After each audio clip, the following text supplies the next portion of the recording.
sunny day in New Mexico.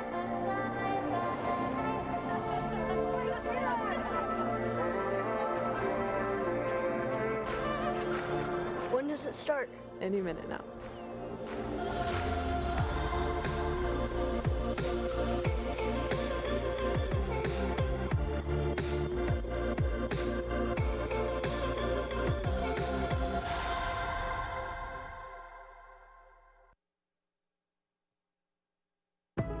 Greetings, planet Earth, and welcome to Spaceport America, the beautiful home of Virgin Galactic in Sierra County, New Mexico, and the stage for today's momentous occasion.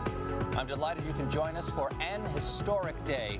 Over the next few hours, you'll see live coverage of today's space flight, unprecedented access inside the spacecraft, and a live performance of a brand new song by multi-platinum artist Khalid. Entrepreneur, philanthropist, iconoclast, activist, adventurer, billionaire, goatee host organism. Later today, Richard Branson and his crew will return to Earth as astronauts. Hello, everyone. I'm Stephen Colbert. Thank you for joining us. Earlier this morning, Richard Branson and his crew arrived at Spaceport America, ready to embark on a life-changing journey. When Richard called me and asked me if I'd like to host today's live stream, I said, "Who is this? And how did you get my number?" Then he said who it was, explained today's flight test mission, and I said, yes, I would be honored to host your launch. After all, I've known Richard for years. I've never been to his private island, but that's okay. That's how close we are. Friends don't have to ask friends to their private island, evidently. And to be fair, it might be because I've spent most of our friendship making fun of him on TV. Longtime viewers of this broadcast know that I have an ongoing feud with Sir Richard Branson, Virgin CEO and adult of the corn, Richard Branson. Sir Big Baby here, having what some critics have called facial hair. That little tree sloth clinging to your chin. The grinning goat man. A cross between David Bowie and Pan the goat god. His airline. Well,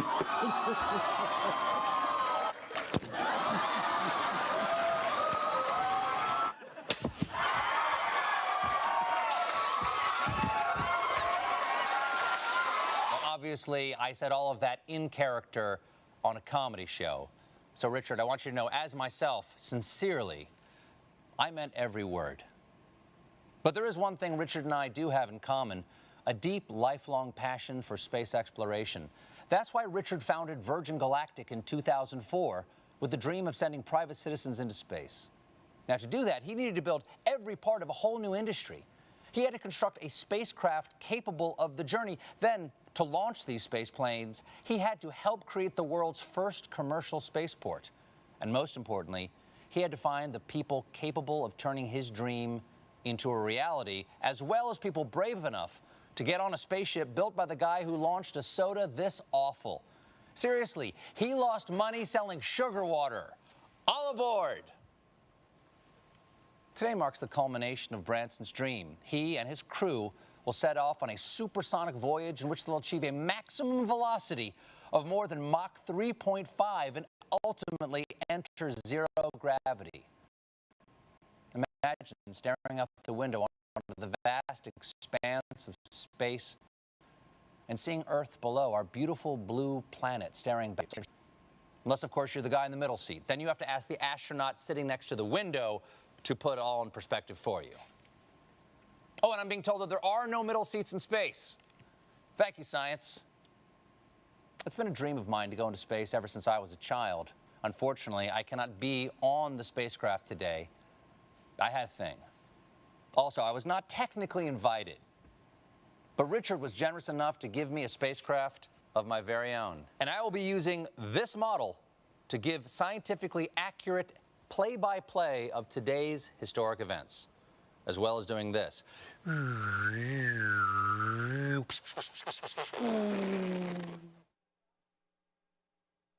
The Virgin Galactic crew are an inspiration. an inspiration to be bold, to be audacious, and to never give up in the pursuit of even your wildest dreams. So let's now take you to where the action is happening, live in the studio at Spaceport America, where your other co-hosts are standing by. First, one of the newest members of the Virgin Galactic team. She's a science author, an expert in space exploration, a bioastronautic researcher, and most impressively, a TikTok star. Kelly Girardi. Great to have you here, Kelly. Next up, a man who has flown 2 space shuttle missions and spent time on the International Space Station, where he served as commander and performed a viral David Bowie cover. Here he is, the first man to do open mic in zero-G, Chris Hadfield. Welcome, Chris. And finally, your mission host for today. She's a structures operations engineer for Virgin Galactic, and fun fact, actually got married in the spaceship that will be taking the crew up today, Veronica McGowan. So now I turn it over to Veronica, Chris, and Kelly for more on today's historic flight. Thank you. It's a pleasure to be here with you all, live from Spaceport America. It's a momentous day for Sir Richard Branson, a milestone for Virgin Galactic, and a historic event for the future of spaceflight.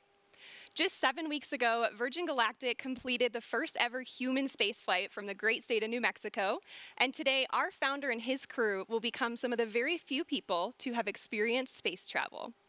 Let's take a look at how they arrived to Spaceport America.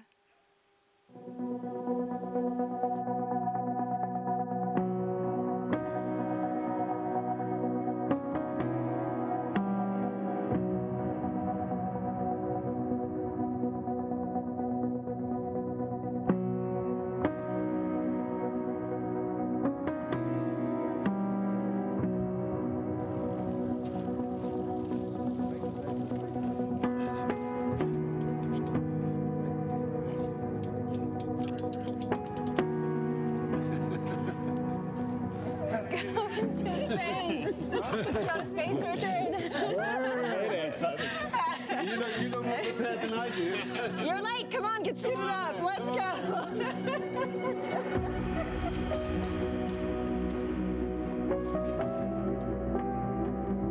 Open sesame. Good morning, Unity 22. Welcome to Spaceport. Please sign in to the astronaut logbook. The name's Branson, Sir Richard Branson. Astronaut 001, license to thrill.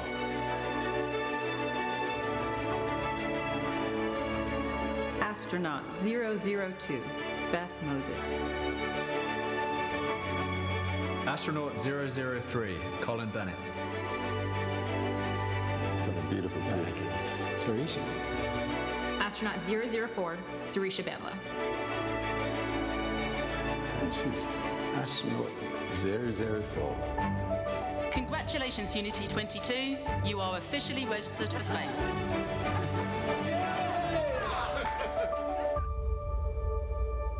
See you up there. What a way to start off your journey, first on a bike and now on a spaceship. The team is airborne. Here's some footage of them taking off just moments ago.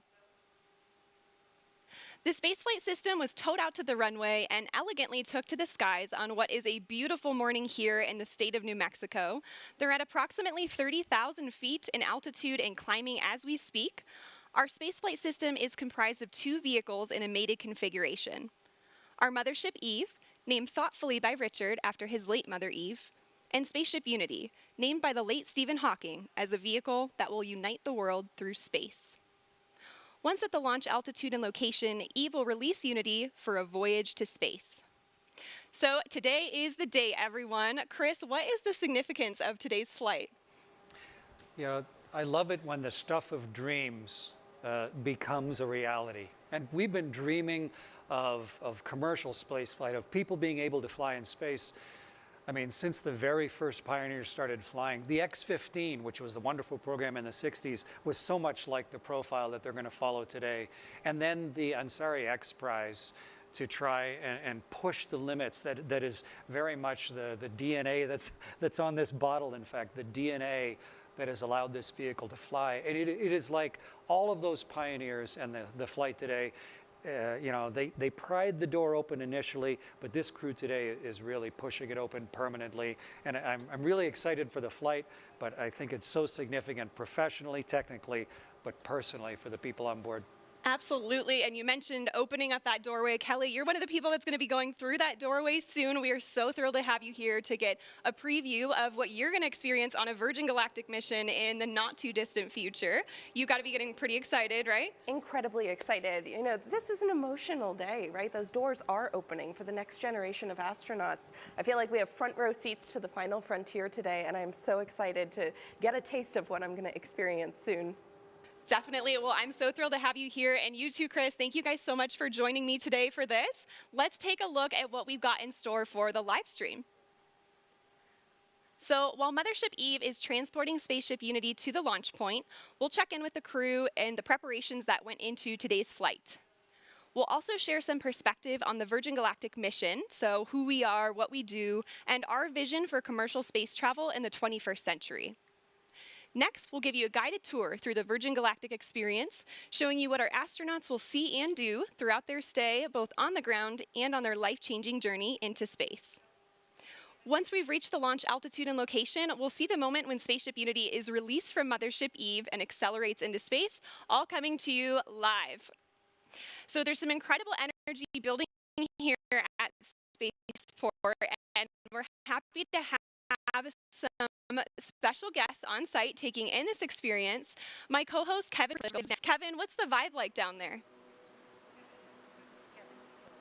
Thanks, Veronica. I am currently here at Spaceport America's hangar floor, where the ships usually reside, but as you just saw, they're on their way to space. Right behind me, I have the rocket motors we use for launch, and to my left, a very important person, CEO of Virgin Galactic, Michael Cole-Glazer. Michael, good to see you.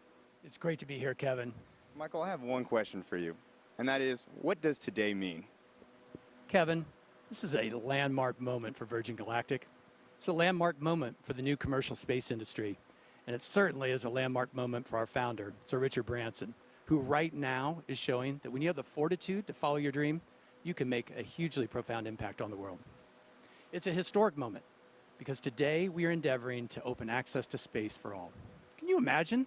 Being up there and looking back down has to be one of the most amazing feelings, and we can't wait for more people to experience it. I have to say how proud I am, Kevin, to have all my friends and colleagues who are today's crew representing the entire company. They're opening the door for the astronauts of tomorrow. We're thrilled to be here today and so excited to have all of you watching to be sharing this moment with us. It sure really is a historical moment for us, and I'm excited to be here. I'm going to be out on the street, so I'll see you guys in a little bit, but we're going to send it back to you. Virgin Galactic's mission of sending humans into space requires tenacity, innovation, and an unparalleled drive to succeed. Turns out pioneering a new form of space travel is a tough job, possibly even tougher than my job, where I talk to celebrities for 1 hour a day. But the Virgin Galactic space is to make space itself more accessible and approachable.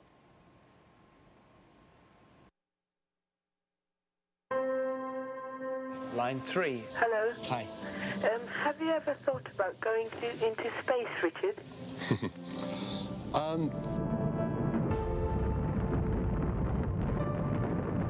The moon landing was a catalytic moment for me.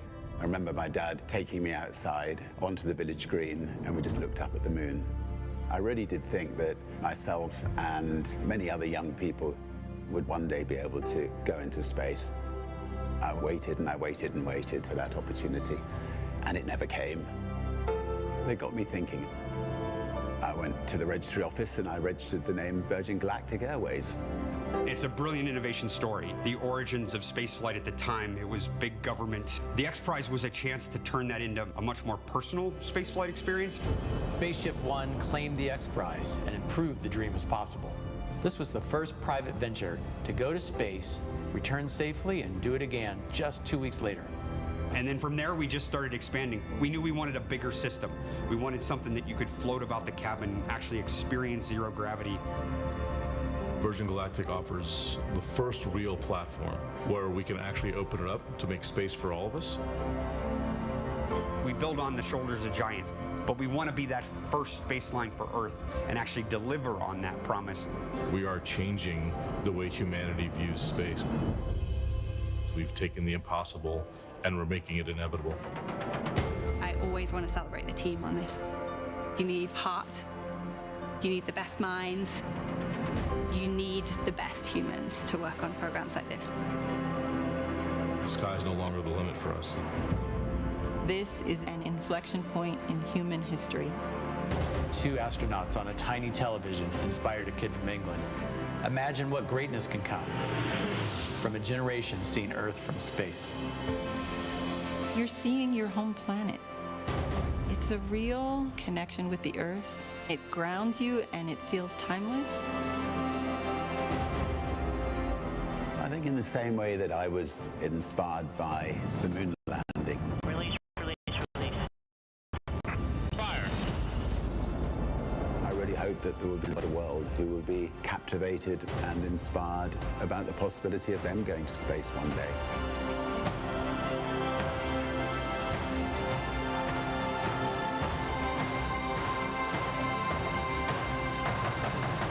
Have you ever thought about going into space, Richard? I'd love to go into space. I think there could be nothing nicer. So if you're building a spacecraft, I'd love to come with you on it.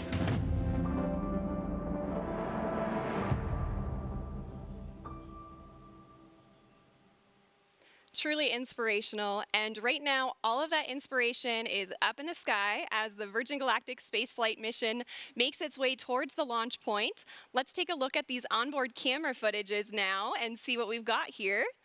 We are already at 40,000 feet. You can already see the incredible view and the sky starting to darken there. This is already higher than what most regular commercial airliners will travel at. So I'm sure all of our astronauts are taking in that view already and getting really excited and prepared for the mission. Now, Kelly, we hope to connect live with Richard throughout the show here. What would be going through your mind if you were on board with him right now? Gosh, you know, aside from the overwhelming excitement, right, I think it would just be a sense of awe, the hard work and the vision that it took to get to today, and the magnitude of what it means for the next generation of humans who are going to experience the wonder of spaceflight. Absolutely. I mean, this is certainly the dawn of a new space age, and Mothership Eve is currently ascending still. We're already over 40,000 feet. Our target launch altitude for today is 45,000 feet. But in addition to that launch altitude, we also have a designated release point within the airspace. So while you may see us get to altitude rather quickly, we'll continue to complete our flight path until we get to that designated launch point. So everything's looking really good.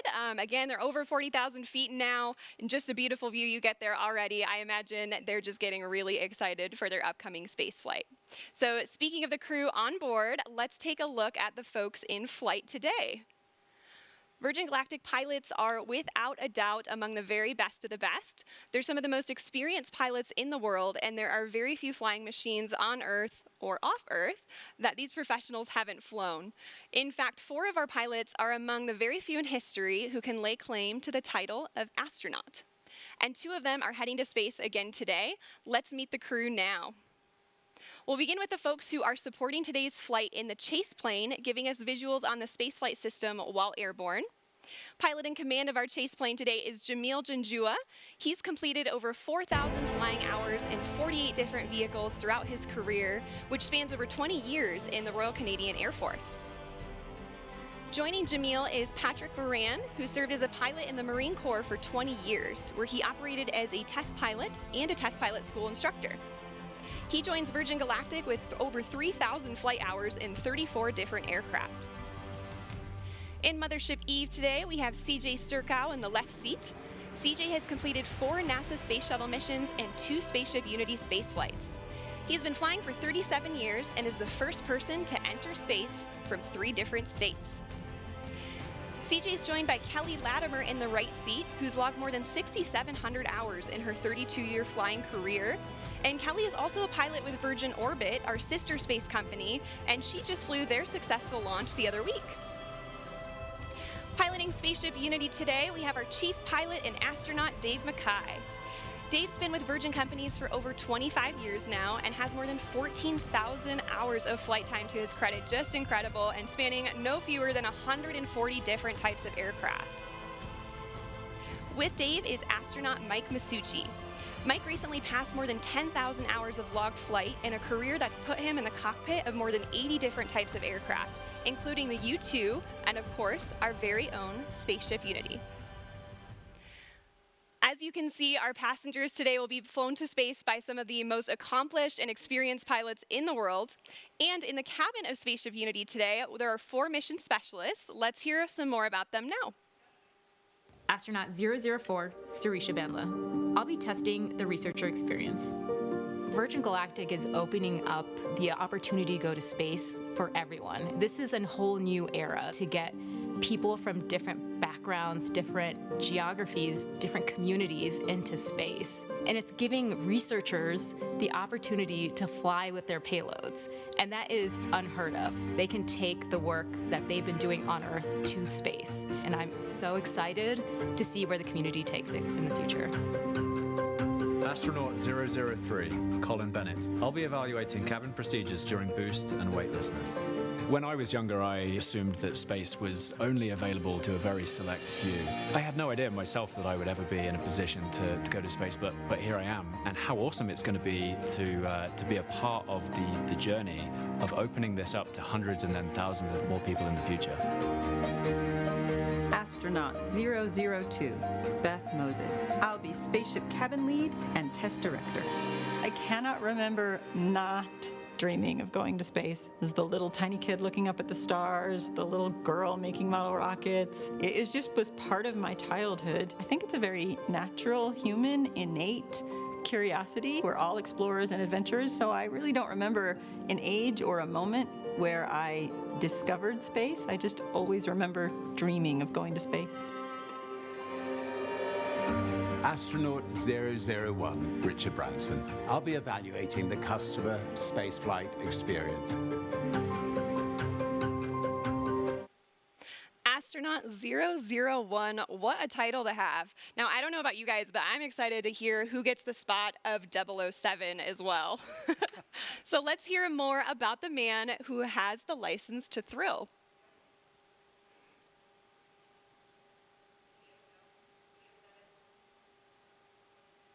Now, say what you want about Richard Branson, and I have.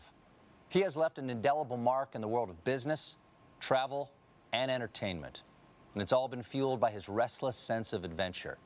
And where did Richard get that intrepid spirit? His mother, Eve Branson. She taught Richard to be bold, to be brave, and Richard knows for many reasons today would not be possible without Eve. And he's penned a special letter in tribute to her.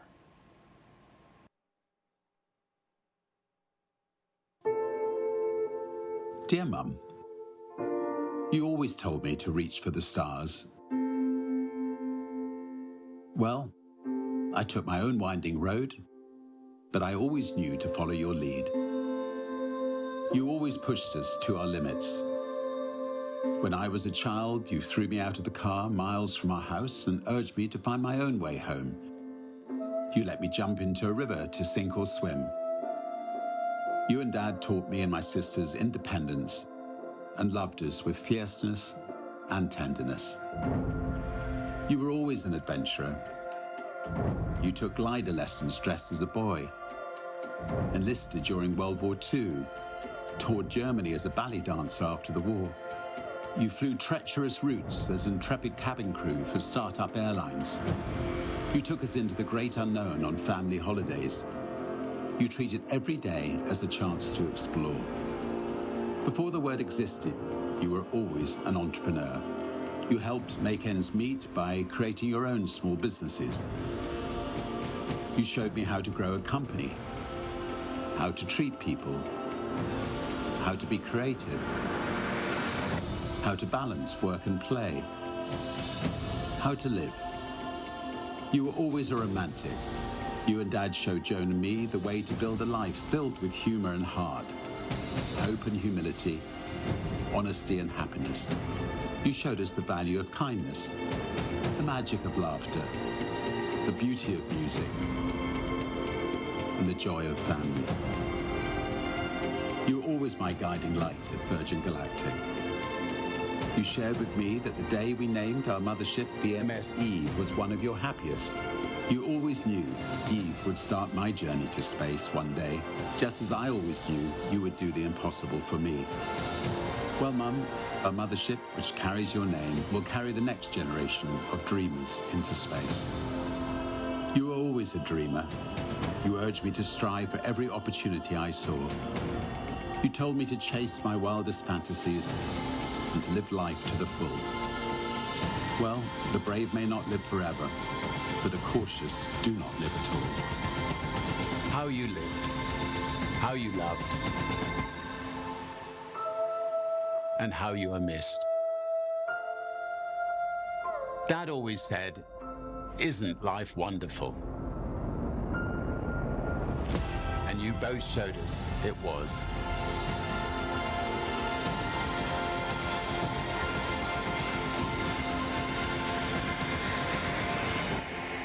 Always.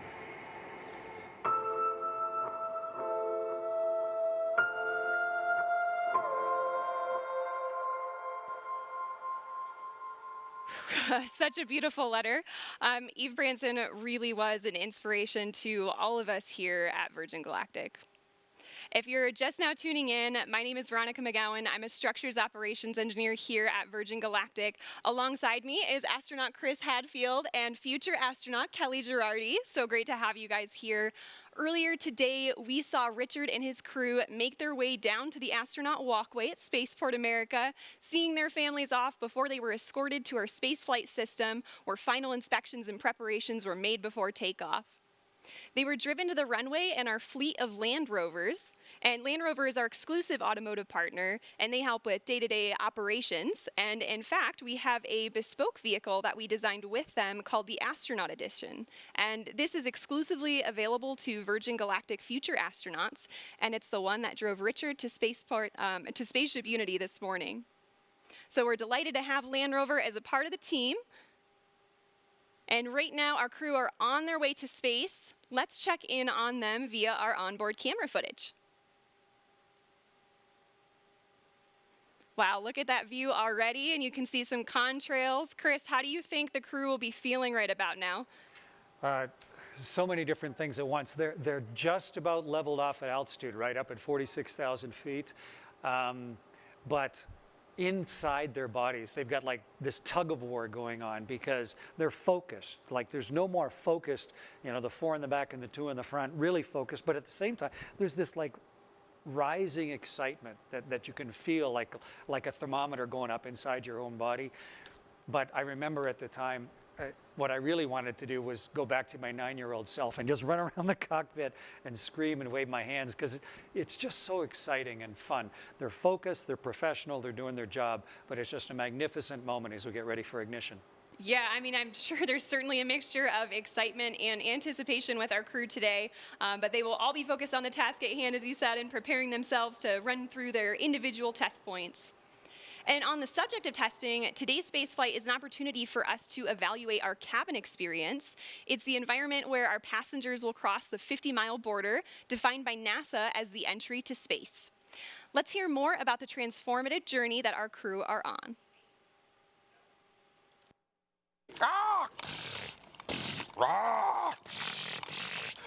You shall. Oh, hello. I was just contemplating the wonder of innovation. You know, back in 1860, it took 10 days for the Pony Express to deliver a letter from Missouri to the toilet while they vacation on the other side of the world. Progress. But while some technology has grown exponentially, others have remained practically the same. Planes still travel at the same speed they did 50 years ago. We still use the same ground launch system from the early days of space travel, and they haven't come out with a new snow cone machine in years. That's where the innovations of Virgin Galactic come in. What does spaceflight with Virgin Galactic entail? Well, it has a unique combination of revolutionary design innovations that make it like no other vehicle that has ever gone before. Firstly, air launch. Most rockets you see make a loud and bumpy vertical launch from the ground. To launch from the ground requires huge amounts of energy to lift the vehicle from a static start and to propel it through the thickest parts of the Earth's atmosphere. Instead, Virgin Galactic spaceflight starts with a smooth runway takeoff, not dissimilar to a conventional commercial airliner. The spaceship, attached to a mothership, gracefully ascends to the launch altitude of around 50,000 feet, bypassing the thickest parts of the Earth's atmosphere, making it far more energy efficient and far more comfortable for the passengers inside.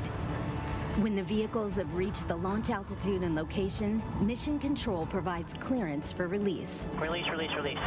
The pilots activate the launch and set Spaceship free.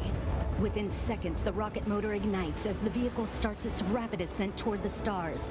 During this awe-inspiring journey, the spaceship reaches speeds of up to 3 times the speed of sound, and out the window, passengers will watch the color change from blue through indigo, and then to the iconic inky black as they soar into space. Once the rocket motor shuts down, passengers will unbuckle their seatbelts and float effortlessly around the cabin, enjoying the childlike freedom of zero gravity. The cabin becomes a spacious, 3-dimensional playground as passengers experience space firsthand, helmet-free. The ship has an incredible 17 windows, and passengers won't be able to resist being drawn towards the undeniable, euphoric beauty that lies beneath, as planet Earth looks right back at them in all her majesty. Whilst enjoying weightlessness and the life-changing view, the vehicle is preparing itself for re-entry into the Earth's atmosphere, utilizing the second design innovation of Virgin Galactic's space system, the Feather. There's FPGs. Re-entry is arguably the most challenging aspect of space travel and has largely been approached in 2 ways, with winged vehicles or with capsule spacecraft. The revolutionary aspect of Virgin Galactic Feather technology is that it enables the vehicle to act like a winged vehicle when it is advantageous to be a winged vehicle, and then behave as a capsule when a capsule design gives you the advantage. On the way to space, the spaceship folds in half, with the booms moving upward to a 60-degree position as our pilots put the vehicle into an elegant backflip. This points the windows straight back towards Earth, offering passengers astounding and unobstructed views. This maneuver also allows the vehicle to behave like a capsule on re-entry, spreading the friction heat generated from re-entering the Earth's atmosphere across the entire underside of the spaceship, and aerodynamically enabling it to reorient itself from any position. Once the ship has slowed down and starts to travel through the thicker parts of the Earth's atmosphere, where a winged vehicle is advantageous for maneuverability, the booms come back down from their feather position, and the spaceship gently glides back home safely and smoothly, ensuring a thrilling yet comfortable ride for those on board, and landing on the same runway it took off from. A truly extraordinary design, fit for an out-of-this-world experience.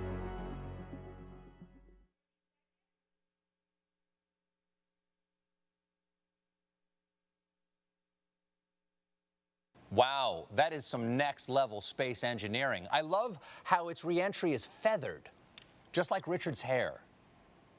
And I imagine it must be an emotional and life-changing moment to experience zero-G and see our fragile planet floating in the depths of space. I would go up in a minute if my wife would let me. How about you, Veronica? Oh, absolutely. I mean, that would be an offer too good to refuse. Now, Chris, I'm sure you'd agree that the experience that Richard is having right now is probably a lot more comfortable than your launches. Yeah, I had a chance to fly as part of the space shuttle crew twice, and then I flew on the Russian ship as the pilot once. And it's a little capsule, like they were talking about winged and capsule vehicles. But both of them needed a rocket to get them up above the atmosphere. And the beauty of what Sir Richard and his crew are doing now is that they've had the mothership Eve to carry them gently up. So yeah, they're much more comfortable than I was at this stage, getting ready for the second engine and the rockets to ignite there. Yeah, I can imagine. And Kelly, now I know you've experienced zero-G already in some parabolic flights. Your space flight will surely be an extension, right, of that zero-G time. What are you most looking forward to in terms of conducting experiments in that environment? Yeah, exactly. Like Veronica said, I've done a number of parabolic research flights here on Earth where the aircraft takes this roller coaster profile to simulate zero-G seconds at a time. But during a dedicated research mission with Virgin Galactic, I am most looking forward to that continuous, uninterrupted minutes worth of microgravity exposure to do my experiments. It's just an unprecedented time. The next generation of researchers and scientists are going to be flying with their payloads, and I'm so excited for what's to come. Yes, definitely excited for your space flight, and I'm very excited that people can experience, not only that personal transformation on space flights, but also conduct scientific research. So it's a really flexible platform. I am hearing from our Mission Control Center now that we are about 6.5 minutes out to release. We're getting pretty close. So let's go ahead and switch over to our onboard camera footage for the whole portion of the flight here until landing. I am hearing we're in the middle of our L-10 checks. And L-10 means we're approximately 10 minutes out from the moment when Mothership Eve releases Spaceship Unity. And this is based on an estimated time of arrival to that release point. So timing may vary a little bit, but the closer we get to that point, the more accurate the estimate becomes. And right now we're about 6 minutes out. So up until L-10, Eve is in full mothership mode, carrying Spaceship Unity to altitude and providing her, through essentially an umbilical cord with electrical power, system heat, and cabin pressurization. And this air is conditioned, so we can keep folks cool on the ground for hot summer days like today, and heated at high altitudes where things get a little bit cooler to keep the pilots and the passengers comfortable. So at L-10, Spaceship Unity switches to her own battery power for avionics and control systems and performs electrical checks, feather system checks, flight control checks, and more. And about each check here. These days, more and more systems are becoming automated, especially in aircraft and spacecraft. And what's really exciting about the Virgin Galactic spaceflight system is that our crew truly are hands-on with the piloting throughout the flight.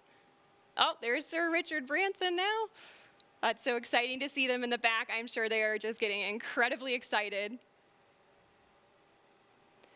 And of course, as mentioned earlier, we have Dave and Mike up front. We have an amazing team of pilots here, and they just love to pilot a vehicle that is arguably the most exciting vehicle in the world to fly. And I imagine, this also provides passengers with an additional level of comfort, knowing they have crew members with them throughout the duration of the flight. There they are again, just moments away at this point. It's looking like we're about 4 minutes and 20 seconds out now.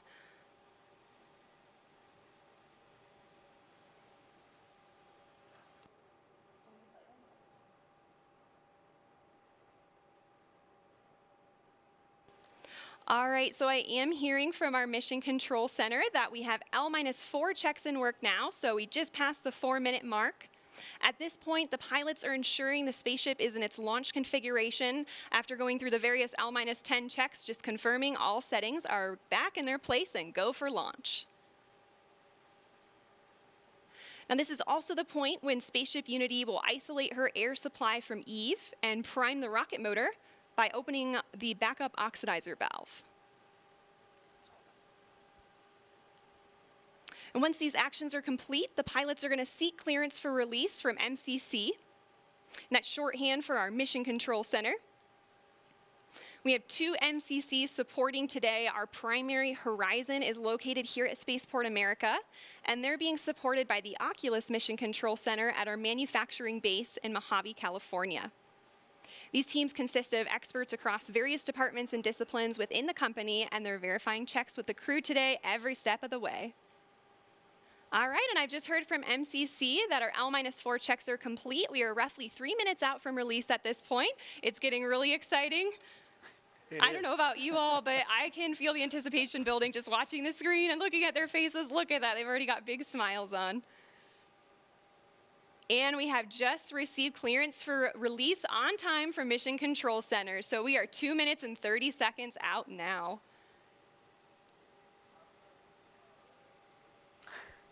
I can only imagine what it would be like to be on board. This must be incredibly exciting for the crew.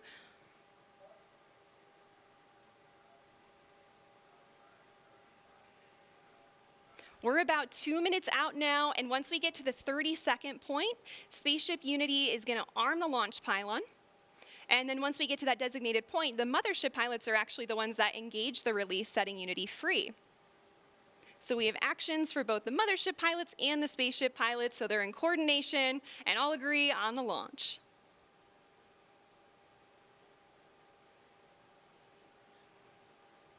Yeah, it's a hugely exciting and focused moment right now.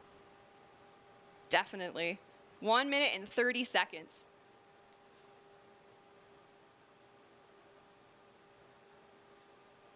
The spaceship pilots are also going to push the stick all the way forward to prepare for release. And things happen pretty quickly after the release. So the pilots are going to light the rocket motor and they're going to accelerate in level flight until they reach Mach 1, at which point they'll start what we call the gamma turn, where we turn directly up and head to space. 1 minute to release now. It's getting real. So exciting.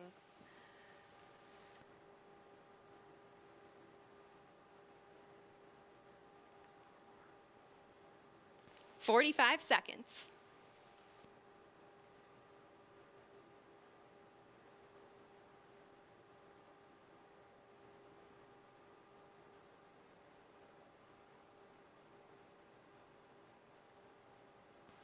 "30 seconds. The Spaceship Unity pilots are arming the launch pylon now. We are armed for release. 20 seconds.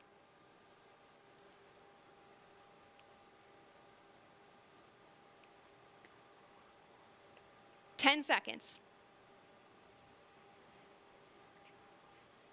5, 3, 2, 1. Release, release, release.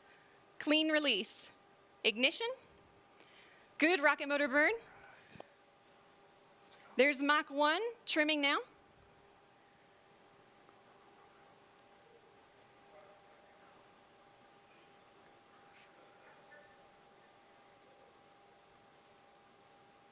Trim complete. Unity is pointed directly up and heading to space. Things are looking great. We are 25 seconds into the burn now, approaching Mach 2. 30 seconds, Mach 2. Everything's looking really good and stable.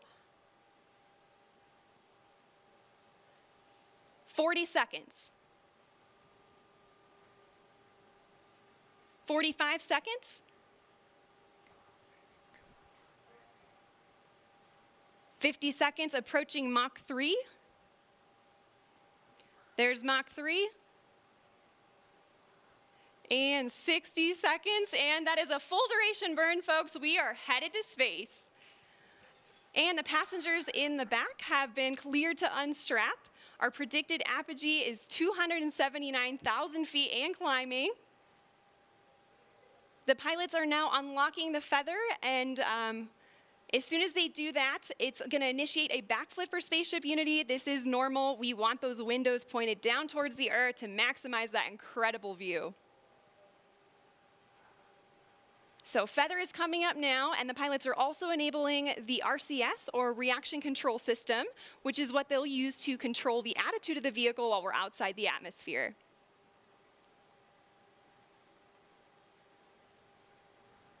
All right, feather is all the way up. We are at about 250,000 feet now and climbing. As soon as we cross the boundary to space, we'll hear a word from our founder, Sir Richard Branson.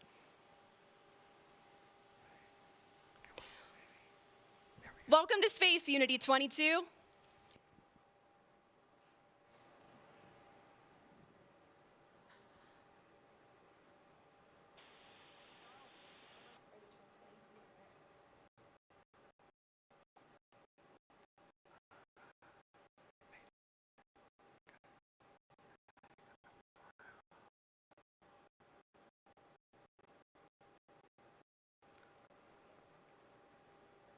So it doesn't sound like we're cameras recording things on board today, and we'll be sure to capture his magical words and share them with the world when they're available. We reached apogee 282,000 feet. Remember the day, remember where you are, and remember who you shared this with, and remember the name Virgin Galactic, because today, space is virgin territory.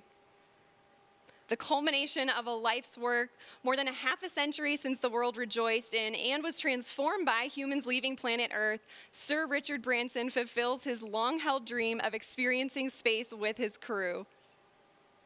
Congratulations again, Richard, and congratulations also to Sarisha and Colin on becoming astronauts today.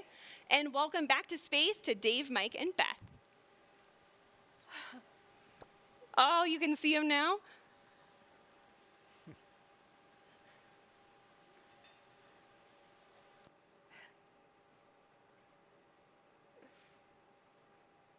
So we are on the re-entry portion of our flight now, and the mission specialists are heading back to their seats. Our training team has worked really hard on this portion of the flight to make it very natural and intuitive for passengers. Now, when we talk about space travel, a lot of people know and expect the boost portion of the flight to be loud and thrilling, but what's interesting is re-entry is also very similar, as supersonic air is flowing over the vehicle in the feathered configuration. Shock waves form on top of the cabin, which are audible to those inside. And for those of you on site watching on the ground, you should be able to hear a double sonic boom as Spaceship Unity once again breaks the sound barrier.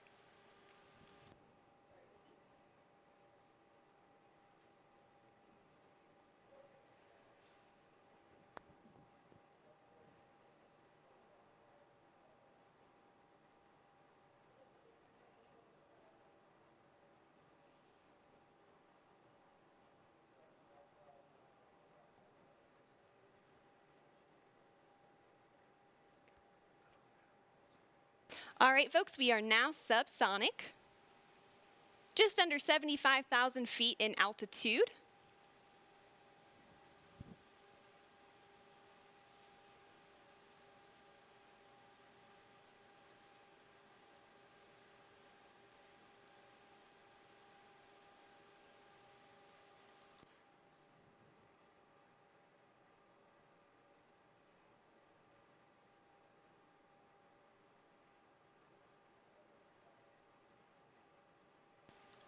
Now, also note too, this is our first time transmitting HD camera data down to the ground and then out to a global live stream. So please do see some drops in the feed, but we still have some really great ground footage coming in here. Oh, there we go. Now we can see that is the tail cone of Unity. And the pilots are lowering the feather now. Now, as the feather comes down, the nose of Spaceship is going to drop. This is normal and expected. Once that feather's down and locked, the pilots will begin a gentle pull up to a level attitude. And I'm hearing the feather is down and locked now. So at this point, Spaceship Unity is a glider, so it's all about balancing her potential and kinetic energy. So if the pilots want to go faster, they point the nose down, and if they want to go slower, they bring the nose up.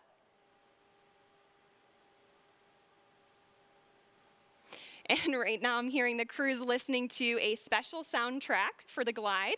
It's the latest release from Khalid, a track called New Normal.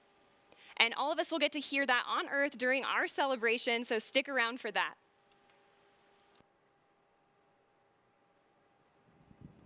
I don't know about you all, but I am still feeling overwhelmed and excited about what we just witnessed. And there's one person in particular who's got to be having all of the feels right now. You can see him sending a congratulatory shake to his passenger, Colin Bennett, there with him.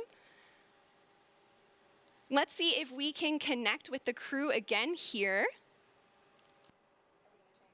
Is manual dump to 200.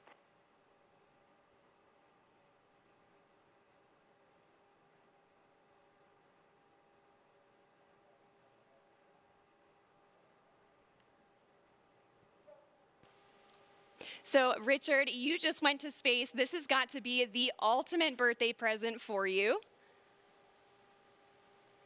What was it like?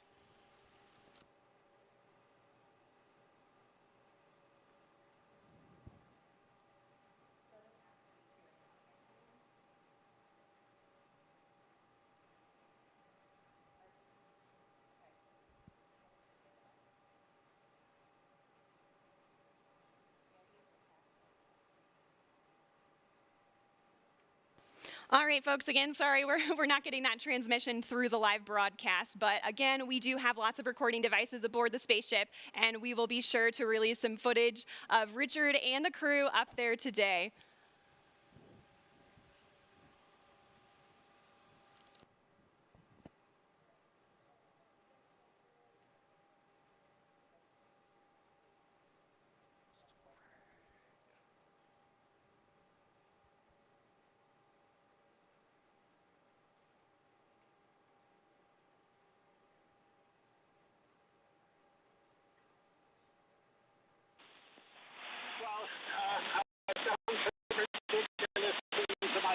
Lifetime. That was really one day to be able to experience it. It's a complete experience of a lifetime. And now I'm looking down at a beautiful spaceport. Congratulations to everybody for creating such a beautiful, beautiful place. Congratulations to all our wonderful team at Virgin Galactic for 17 years of hard work to get us this far.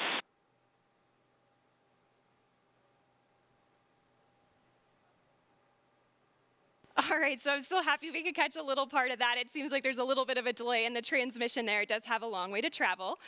But you could tell by the smiles on their faces, they just had the ride of their lives. We are so excited for them to land and party the rest of the day with, like astronauts, in the typical Virgin fashion.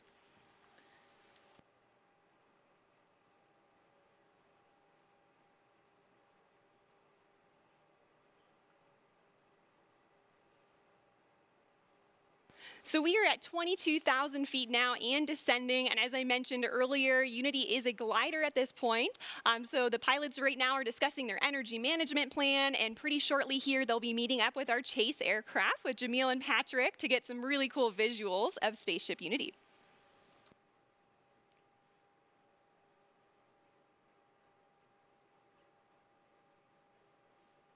Now, as the crew and spaceship make their way across the desert, they are gliding over one of the most remarkable landscapes in the United States and the largest desert in North America, the Chihuahuan Desert.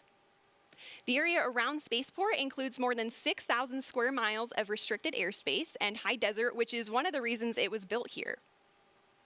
And of course, our future astronauts will be able to take in so much of that natural beauty.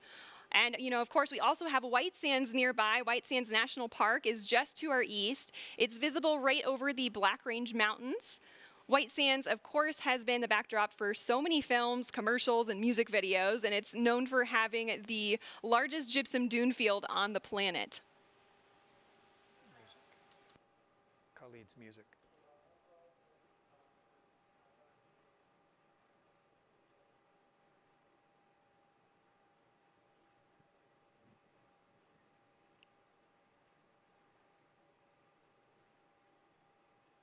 So also nearby is the Oregon Mountain Desert Peaks National Monument, and that's nearly 500,000 acres of protected land that our guest families will be able to experience.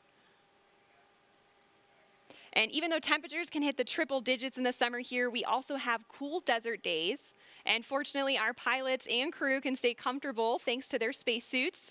They were designed with our technical spacewear partner, Under Armour, and they're absolutely beautiful, as you can see on the crew there. They're lightweight and made of flight grid knitted fabrics, which forms the spacesuit and also helps regulate their body temperature.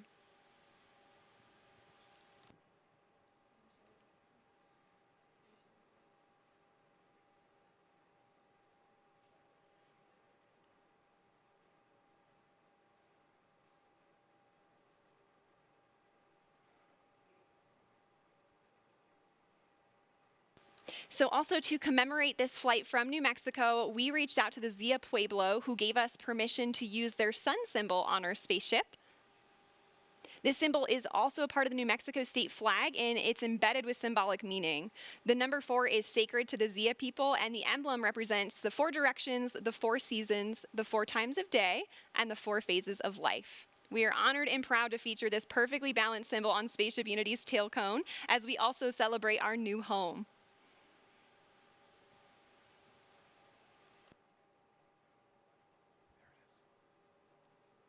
Oh, you can see the chase in the background there outside of Richard's window.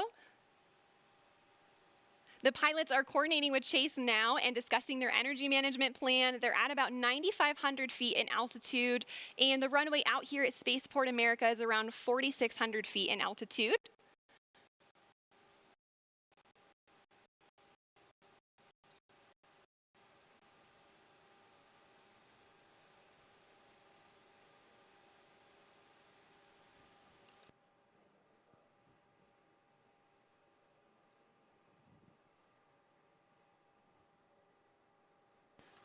All right, we have 3 landing gear down and locked. Now the pilots are going to be landing on runway 34 today, so that's coming from the south and towards the north for those of you on site watching.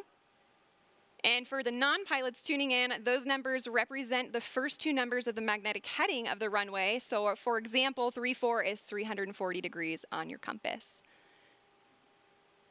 We are just about 1,000 feet above the field now and on final. 500 feet above the runway. 300 feet. Over the threshold.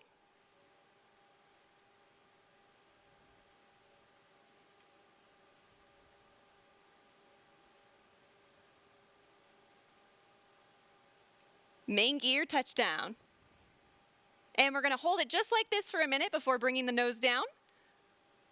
Can see they're already celebrating inside there. And the nose is coming down now. Nose gear touchdown. And braking.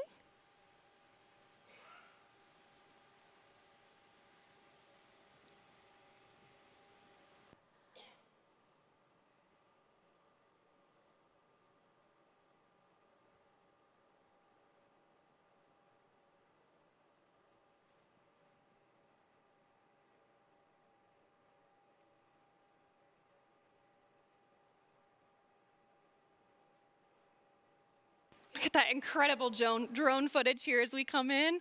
And there is full stop. All right. A perfect landing. Virgin Galactic 4 mission specialists on board from our operational home base, Spaceport America. A beautiful day of flight. What a moment. Congratulations to everybody on board, and of course our very own Spaceship Unity, who returned to space today. And of course we also saw beautiful flying from our Eve crew, CJ and Kelly, and brilliant work by our chase pilots, Jamil and Patrick, all of whom are still in the air right now. Great job to you all. Ladies and gentlemen, there it is. More than half a century since the world rejoiced when humans first achieved spaceflight, Richard Branson fulfills his dream of experiencing space travel. Congratulations to Richard and Virgin Galactic. Congratulations also to Colin Bennett and Sarisha Bandla on becoming astronauts. And also a welcome back to space for David Mackay, Mike Misucci, and Beth Moses. Well, stay tuned, folks. We will be hearing more from our astronauts later in the broadcast, and we also have a special musical performance to celebrate today's milestone. But first, let's hear some thoughts on the flight. Chris, you've returned from space several times now, both on a capsule and a space shuttle. How does this landing compare to the landings you've experienced?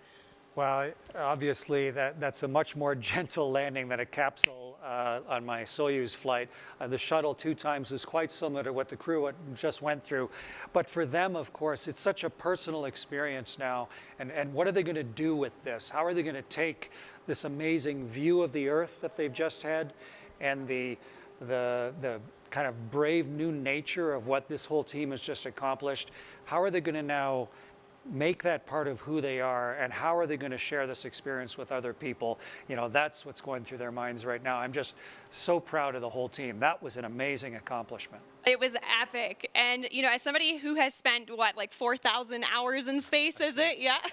How do you feel about, you know, a space line for the Earth opening? It's what I've been hoping that we've been able to do ever since I was a little kid dreaming about it and during my space flights, so that the technology gets good enough and someone has the tenacity and the vision to push beyond all the resistance of the naysayers and to create a capability for, you don't have to be a professional astronaut for your whole life to see the world this way. I think, I just couldn't be more proud of all the people that work at Virgin Galactic, and I'm just so delighted at what this open door is going to lead to now. It's a great moment. Absolutely, certainly. And Kelly, I want to hear your thoughts too. And, also your daughter, Delta V, who is on site today, is also, she's only 3 and she's also a huge space enthusiast just like you. And, how does this milestone affect her and what does that mean for her and also for you? Yeah, I am still emotional from this flight. It was so amazing, a dry eye in the studio. But, when I think of my daughter on site, just like you said, it's like, this is what it's all about. It means the world to me. That not only that she was here to witness history today, but that she's going to watch me, her mom, become an astronaut. That's going to be normal in her mind. That's just another thing moms do. Of course, they go to space. And I just think that's incredible. She's going to grow up knowing that not even the sky is a limit. And I think the other thing that struck me is it's just such a powerful reminder of how much can change in a single generation. My mom is also on site here today. She's going to kill me for aging her, but when she was born, human beings hadn't yet been to space. And when she was growing up, women weren't eligible. And now here she is watching her daughter prepare for a space flight of my own. It gives me an early way. Absolutely. And the moon landing is what inspired Sir Richard Branson. And so who knows what, Delta V watching today, what that's going to inspire her to do and other people in her generation. It's so incredibly exciting. It is. And folks, this is just the beginning. Virgin Galactic is a venture as a catalyst. It's the start of a whole new space age, which is completely different from the one before. Space was something that was unattainable by all but a very small group of people. And it was a preserve of government agencies for national pride. And this is totally different. It's the new space age, which is, for Kelly, for Delta V, for Chris, for me, it's for everybody. And, we're making it more accessible to the public. So I know, the full effect of what happened today will not be felt for some time, but it will touch many generations to come. Now, Chris, you were aboard the ISS for about 5 months at one point, right? Did the view out the window ever get old? Gosh, no. At the end of my 5 months on the space station, we were getting back into our ship, just sort of like the crew returned today. And just before I got into my spacesuit, I went over to the window just to try and soak up a little more of that incredible perspective. The world is so generously beautiful. And you see it in a whole new way. You can see for thousands of miles in each direction. And you can see the curvature of our planet, and the reality of where we all live suddenly becomes part of who you are. And right up to the last second, I was there with my nose print on the glass, trying to not miss the magnificence of this entire experience. Yeah, and you took like thousands of photos up there too, right? Yeah. Does that even give you a glimpse of what it was like as a reminder to be up there? I know the video today was a little glitchy, but we've got all the recorders on board. Yes, and absolutely. What the crew's going to have now, of course, is their own personal memories, and then the way to sort of catalyze them again and be able to watch those videos and think about the beauty of what they've been through and let it sort of sink into who they are. And so, yeah, it really helped me now remember the richness of the experience. So it'll be great to see the videos that they recorded on board. Absolutely, and that richness sticks with you too. And you have a TED Talk actually that you talked about, a lot of things, right? Overcoming fear, walking through spider webs, but also, my favorite part of it was when you talked about seeing Earth from above and the transformation that it has on people. We call it the overview effect that I really hope and I'm sure that our astronauts today experience. What was that like for you? Yeah, I've been so lucky to see the world from that point of view, and as one of the very first human beings to have the responsibility and the privilege of being up there, and to have a vehicle like Virgin just put up today that is allowing more eyes than just my two to see it, to understand not just the geology of the world, but us on it. All 7 billion of us, and You know, we're on board this little spaceship of Earth, and you can actually get a palpable sense of that from on board the ship. And the crew of you know, Unity, their 22nd flight here today, they now have that inside of them. And all the subsequent crews. Kelly, when you fly as well, you're going to have a chance to sort of shift your permanent perspective of how all this works. Go from being a two-dimensional human to now suddenly really understanding the 3 dimensions and what this planet truly looks like. And it's going to do us all good. As many people can see that as possible.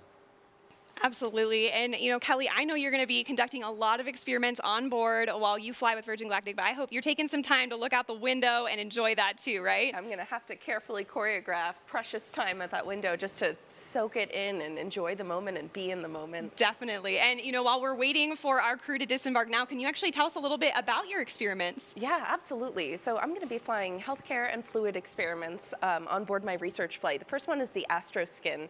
It's a wearable sensor system designed to monitor how spaceflight affects the human body.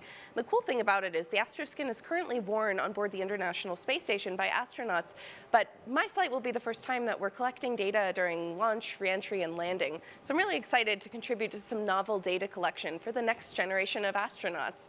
Another experiment I'm flying is a fluid experiment designed to evaluate the behavior of liquid in a confined environment in microgravity.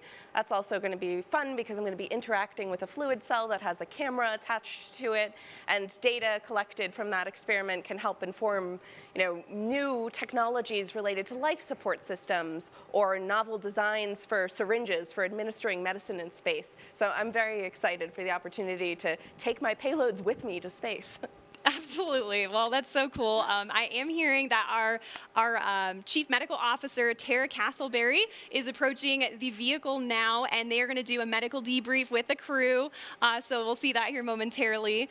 And our crew is actually going to join us later in the broadcast, where they will receive their astronaut wings. So, Chris, I'm sure you have a vivid memory of the day you received your wings. Yeah, wings that we wear on our chest, they're a measure of a lifetime of work and purpose and personal accomplishment. And all of the different organizations, of course, have their own wings. But when I flew in space, it was the very that was on my chest. So that was a huge honor for me to have, you know, the Prime Minister of Canada to take these new wings that had minted to show a new human accomplishment, and then for me to have that as part of who I am for the rest of my life. And so it's a huge honor for me that I'm going to be part of that ceremony for these folks that just flew now. I was just going to say, now you get to return that honor to the crew today. That's so exciting. And you have a really important role to help present those astronaut wings. So we're all looking forward to seeing that. As our pilots and passengers prepare to make their way back to spaceport, let's hear a little bit more about our special musical guest who will celebrate their arrival. Thanks, Veronica. And if you thought that was incredible, folks, someday you're going to tell your grandchildren that you were watching the live stream when Virgin Galactic and Richard Branson first launched into space. And they'll say, "We know, Mima, you've told that story 100 times. But then you'll say, even the part about Khalid performing the song New Normal for the first time? And then they'll sit up excitedly and they'll say, "Really? You were there?" And you'll say, "Yes." Because, ladies and gentlemen, here to debut his new single, New Normal, welcome to the stage El Paso's very own Khalid.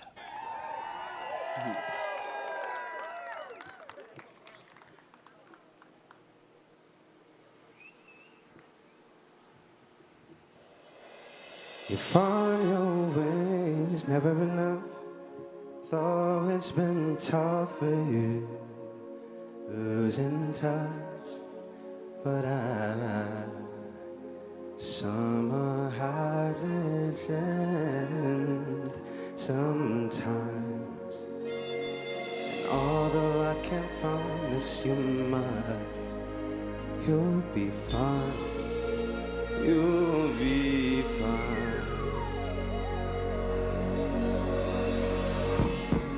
So you make it better somewhere in darkness, sitting you the hardest.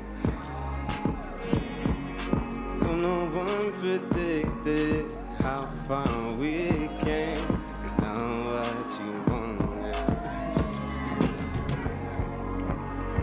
fast time goes, living in the moment, taking you for granted.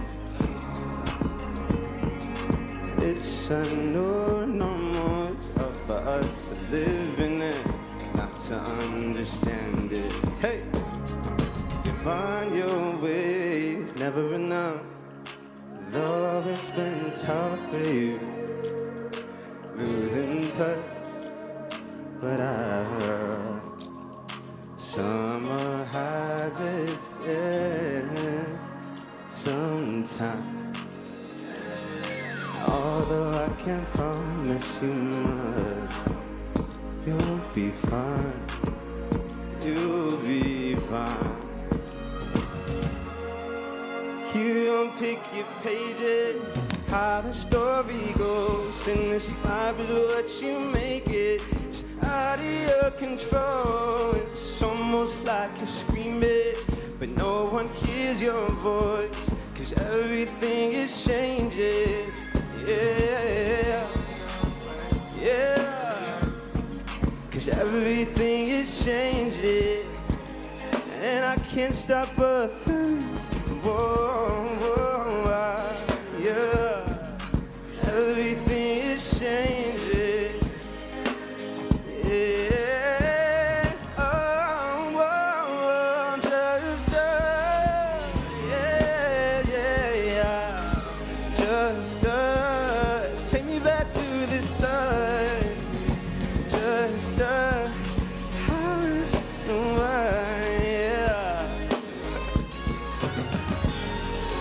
find your ways, never enough. Though it's been tough for you, losing touch, but summer has its time.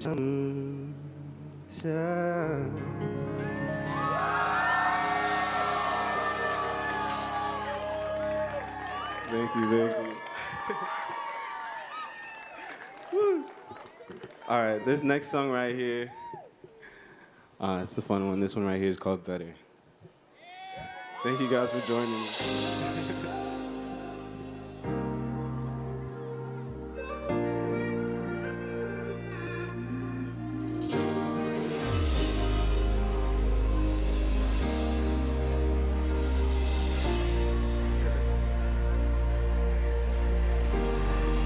Love to see you shine in the night like the diamond you are.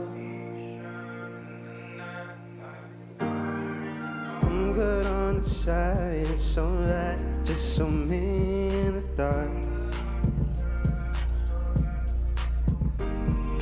No one's gotta know what we do. Hit me up when you're bored. Oh, nah, yeah. 'Cause I live down the street, so we meet when you need, and it's yours. All I hear is nothing feels better than this. Nothing feels better. Nothing feels better than this. Nothing feels better. No, yeah. We got high. This is what you like on me. Yeah. Nothing feels. You say we're just friends, but I swear when nobody's around. Hey, you keep my hand around your neck, we connect. Are you feeling it now? 'Cause I am. I got so high the other night, I swear to God, I felt my feet lift the ground. Hey, hey. Back against the wall, this is all you've been talking about. My end, nothing feels better than this, no, yeah. Nothing feels, hey, hey. Now, we got high, this is what you like, I'll admit, yeah. Nothing, no left, right, Take it back, bring it side to side, like that, right. No, left, right. Take it, yeah. Oh, yeah. Nothing feels, yeah. Nothing feels better. Nothing feels better. No, yeah. Now we got a heart to see what you like. Hey. Nothing feels better than this.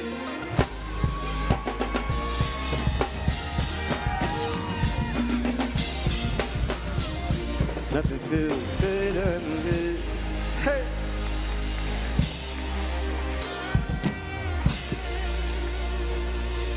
Thank you. I have one more song for you guys. This one right here is called Talk. Hey! How you doing up there? Y'all good? All right. Can we just talk? Can we just talk about where we're before we get lost? Limit your thoughts, can't get what we want. Never felt like this before. I apologize if I'm moving too far. Can we just talk? Can we just talk? Figure out. Hey, yeah. Starting off right, I can see it in your eyes. I can tell that you want more. What's been on your mind? There's no reason we should hide. Tell me something I ain't heard before. Hey, you've been about it, and it's you want more. So stop about it. Can we just talk? Yeah, can we just talk? Talk about love before we get lost. Limit your thoughts, can't get what we never felt like this before. I apologize if we're moving too far. Can we just talk? Can we just talk? Yeah, yeah. Oh, nah. Penthouse view, got some flowers in the room. I'll make sure I leave the door unlocked. I'm on the way, swear I won't be late. I'll be there by 5 o'clock. Hey, you've been about it, and it's me you want. So stop about it. Can we just talk? Can we just talk? Yeah, yeah, before we get lost, yeah, let me up. Yeah, yeah, I've never felt like this before. If we're moving too far, can we just talk? Yeah, yeah, can we just talk? Can we just, can we, before we get lost, yeah, let me up. Yeah, yeah, I've never felt like this. Yeah, but can we just talk?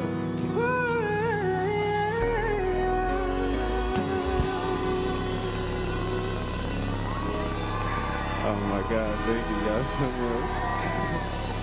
Thank you, Virgin Galactic. Thank you guys.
Put your phone down, Chris. We're ready now? Yep. Okay, great. Waiting on your go. Go. I didn't hear you. Go. That was beautiful, man. I really enjoyed that. One of the lyrics in your new song was, I never imagined, I never predicted, you know, how far we've come. And yeah. Look what we were just at here today. What did you think of the whole thing today? Super nerve-wracking. Honestly, it's a dream to even be here, so I'm so thankful. And like you said, look how far we've came just as humanity. That was so memorable, so historic. We went to space. But I mean, you are the youngest person ever to have reached, what, 20 billion streams, I think, on Spotify? Yeah. So where do you think we are in history? What does this mean for you?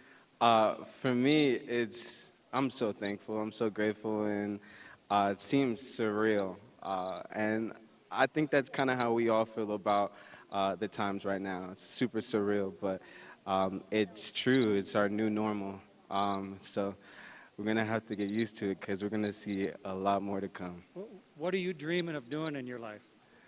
I dream that I get the confidence to go up there, too. That'd be great. And I think you tweeted out, like, if you went to space, what would you take with you? So I'm turning around the question. What would you take? One of my best friends gave me a crystal for my birthday. I would take that with me, too. You would take that? Yeah. I really cherish my friends. Well, that was just beautiful listening to you on stage, and I'm so delighted to have a chance to get to know you and to share something so magnificent with you here today. I really appreciate it. Thank you. And I've been lucky enough to fly in space myself, and you are going to love the experience when you have a chance to go. I know I will. Yeah, I've been outside of a spaceship, watching the world turn underneath. Unreal. And what we really need is ships like this one that's behind us that can let people get up there, people with your kind of talent. Yeah, make it conventional for everyone to go But your there. kind of talent to then share it in a way that other people can really understand. Oh, you're too nice. Thank you. I really appreciate that. I'm really excited. You think maybe, I mean, you're one of the great singer-songwriters. Do you think maybe some of the stuff you've seen today is going to inspire you? Oh, no doubt. No doubt. It inspired me already. Yeah, it's just such a delight to see your talent in a place like this on a historic day. So beautiful. Yeah, I'm happy to be here. Congratulations to you. Thank you so much, Virgin Galactic, as well. Like, I really appreciate it because none of this would have happened without you guys. Everybody, all the engineers, everybody working on set. I really appreciate it. So, Khalid, you see right there is the door that you get in through. You know, and then you get into your seat, and then you could have a chance to go experience that for yourself. Yeah, we'll see. We will see. I think you'll love the experience. To be able to not just get up on stage and see all the thousands of people, but to get so far up and see the world. It's just a wonderful, beautiful experience. So congratulations. Thank you so much. And a wonderful day to be together. Oh, I really appreciate it. Thank you, guys.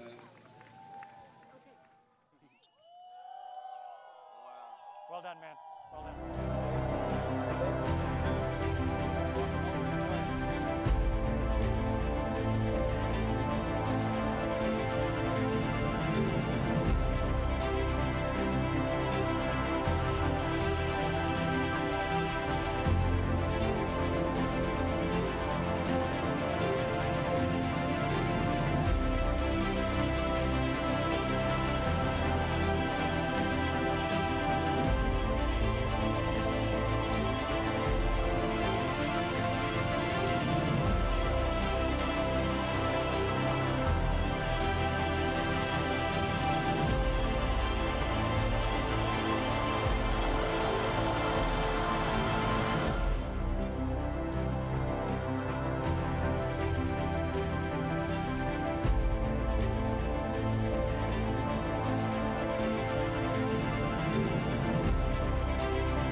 Well, we just witnessed the crew disembark from the spaceship, and what a hero's welcome they received. That was so adorable, seeing all the friends and family greet them now officially as astronauts.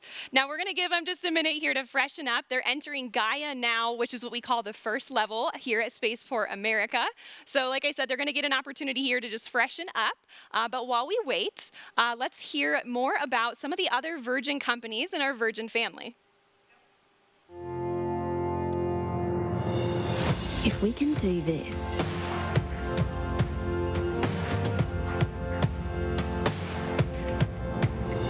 imagine what else we can do.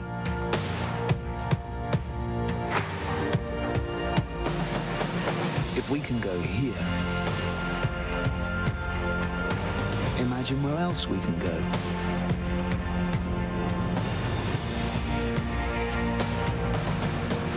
If we can feel this. 3, 2, 1, release, release, release. Fire, fire. Imagine what else we can feel. We can change this. Wow, look at that view. Welcome to the club, astronauts. Imagine what else we can change.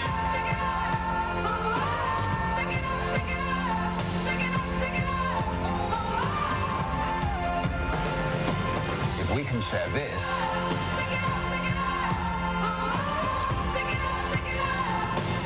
We can. We can. We can. We can. we can.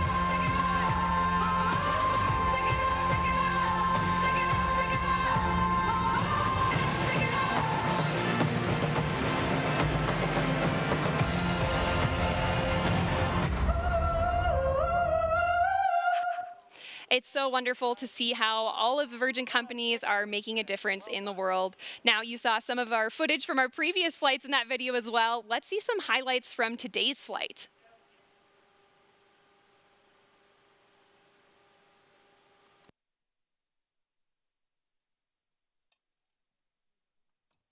So this is the crew at the end of the apron here. And you can see Richard getting out of his Land Rover, getting ready to board Spaceship with the crew. And there they are, getting fastened into their seats and getting ready for takeoff.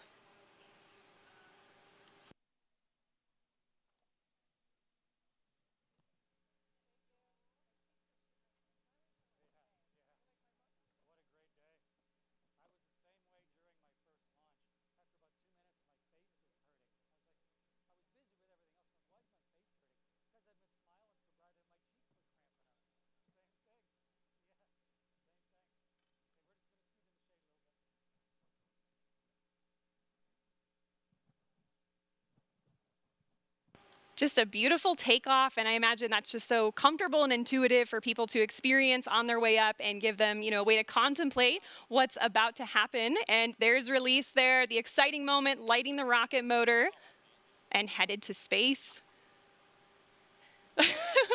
That's so cool. So you can see the moment when they release right there. Kelly, are you so excited to experience that?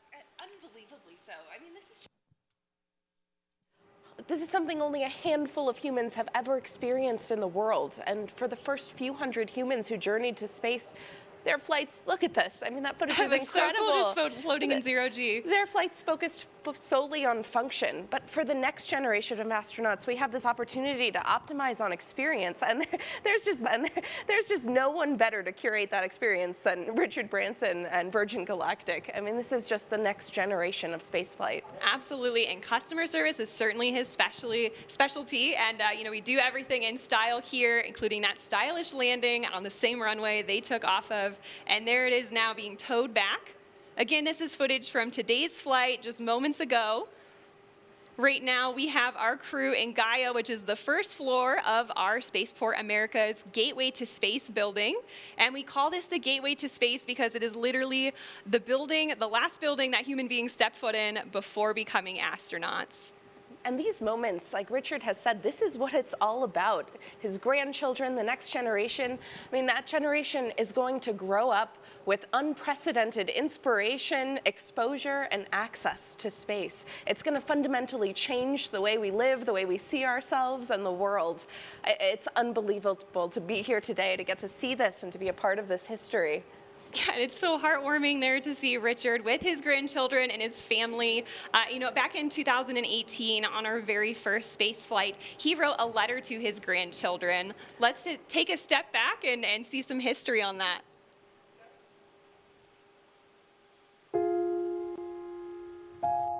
A letter to my grandchildren. My dad, your great-granddad, was an extraordinary man, full of wise words. He would often remind me that life is wonderful, and it is that simple truth which has driven me as I built businesses, raised my family, and embarked upon my many adventures. You are at the very start of life. It is an incredible gift, and it is there for the taking. It will deliver highs and lows, but by living it to the full, by always trying to do the right thing, and by keeping a childlike sense of adventure, it will indeed be wonderful. I used to think of space as a destination, but I now realize it's a journey with some amazing milestones along the way. Your lives will be transformed by space, and it will give your generation the planetary perspective on which the future of humanity rests. That we're all in this together, fellow travelers on Spaceship Earth.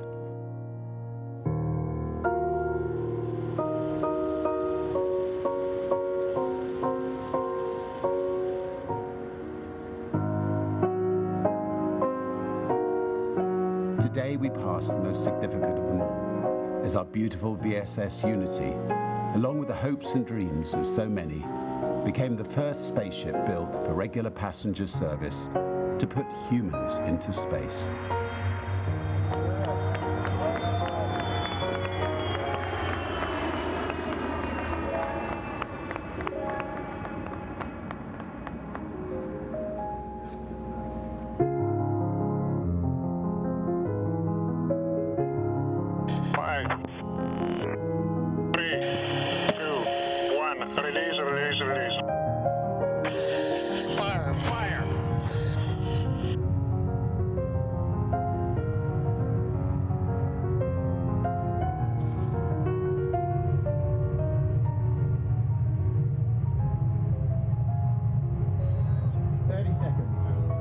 Control.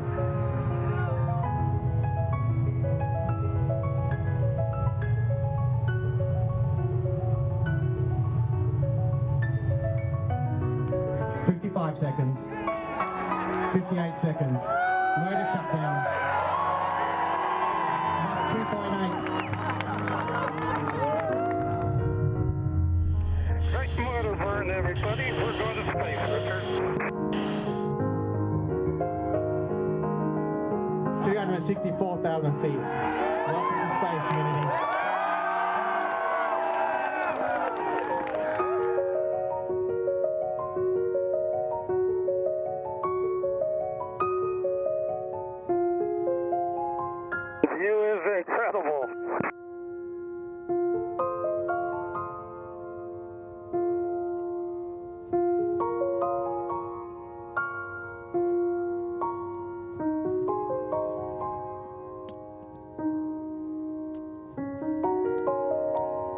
Check that out. We can see Mexico.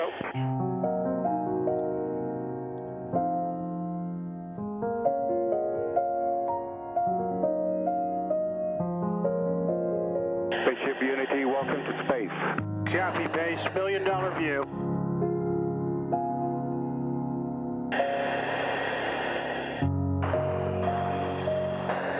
At the G.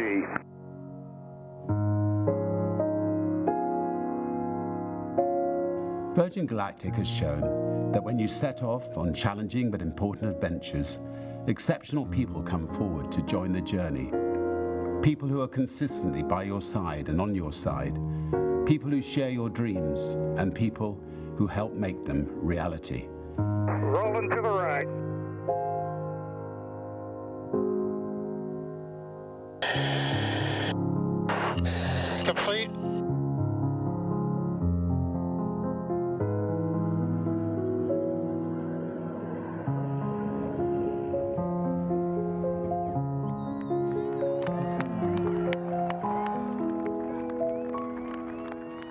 As I watched Unity and her brave pilots soar upwards into space today, my vision blurred by tears, I could hear your great-granddad whisper once again in my ear, "Life is indeed wonderful."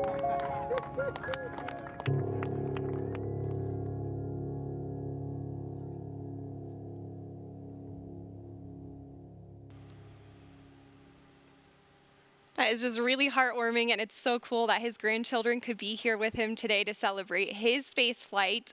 Now, our crew pretty soon here are going to receive their astronaut wings, and I'm hearing that Gaia and the ramp are just in full celebration mode at this point. And let's go ahead and check out some of the action down there. Kevin, who have you got there with you? Thank you so much, and we are here where the action is, and it is, you can feel it. It's so much fun out here. Everyone's excited. And who do I have the pleasure of speaking with today? Sharon Hagel from Orlando, Florida.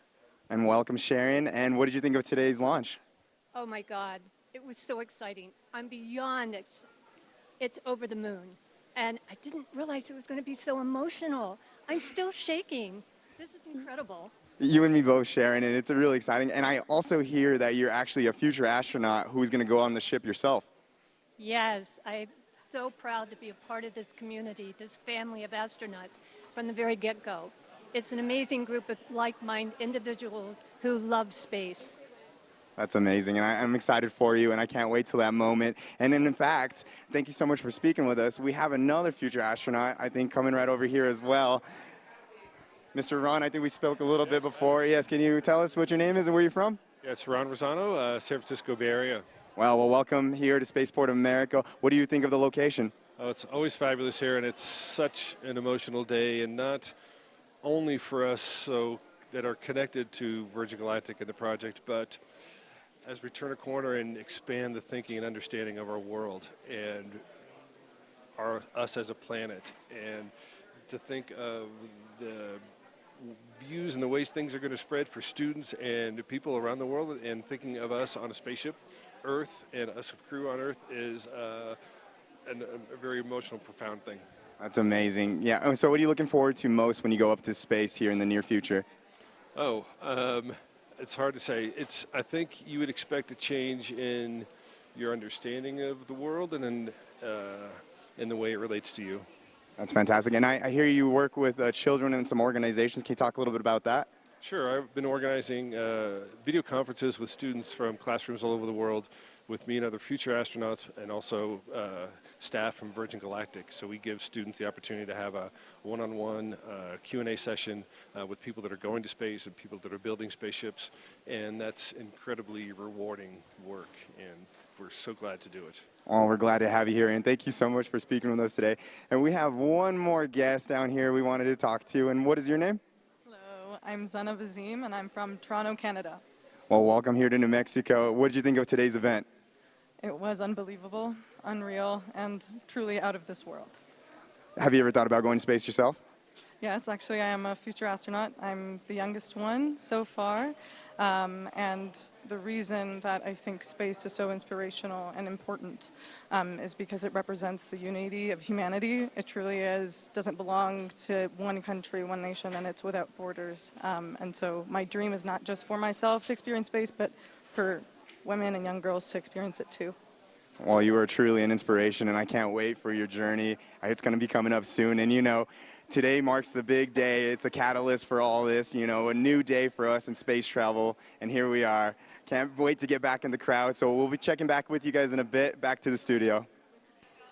It's great to see some of our future astronauts here today. Right now, we have over 600 future astronauts from 60 different countries. I know all of them today, whether they're here at Spaceport America with us or watching from around the world, will be eagerly anticipating the day they arrive here with their friends and family, ready to take in their space flight. All right, ladies and gentlemen, at this time, our amazing, historic, heroic crew are ready to come on over to be fitted for our wings ceremony right outside. Let's hear from a Virgin Galactic astronaut, our Chief Astronaut Instructor, Beth Moses, who witnessed those life-changing views firsthand.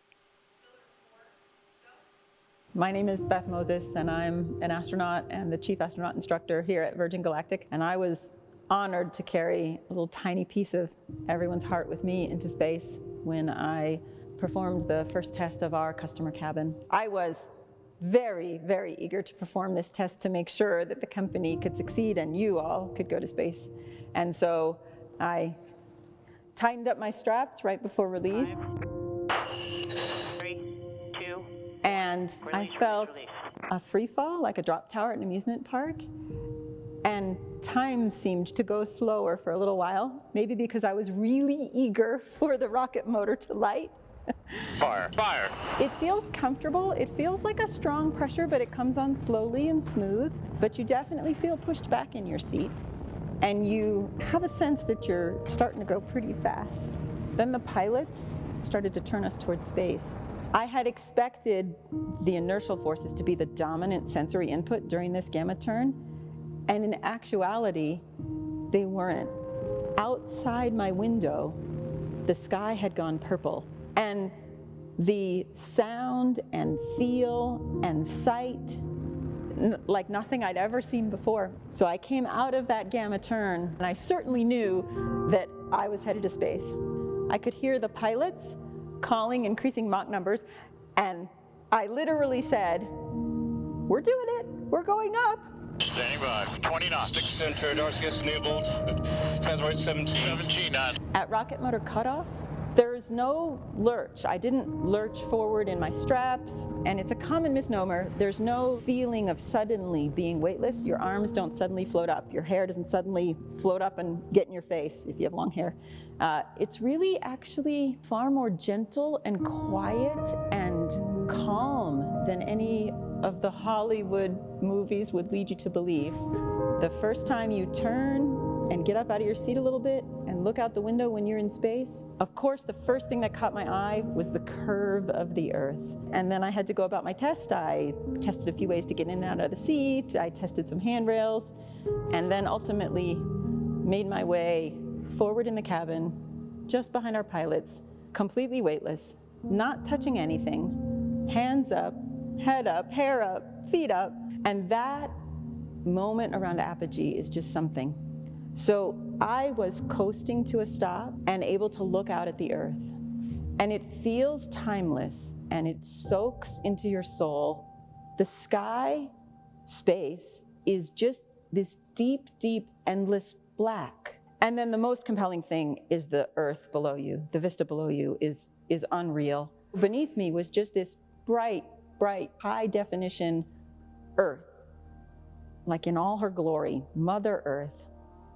Pictures do not do it justice, and I believe everywhere you fly, there will be something magic about the Earth, and here in New Mexico, you're gonna have the Hope Diamond, because White Sands is right next to the runway.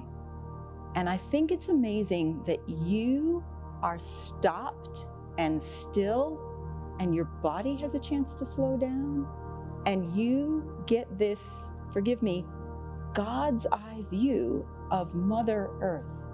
That stuck in my soul. It's gonna stick in everyone's soul. It's amazing. It's one of the greatest things I've ever seen.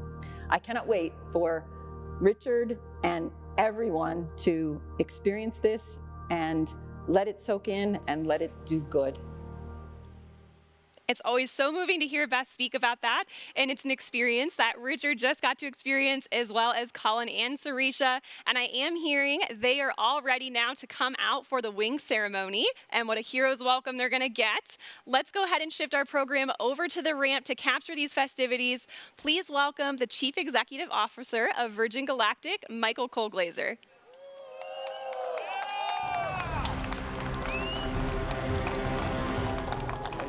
Guys.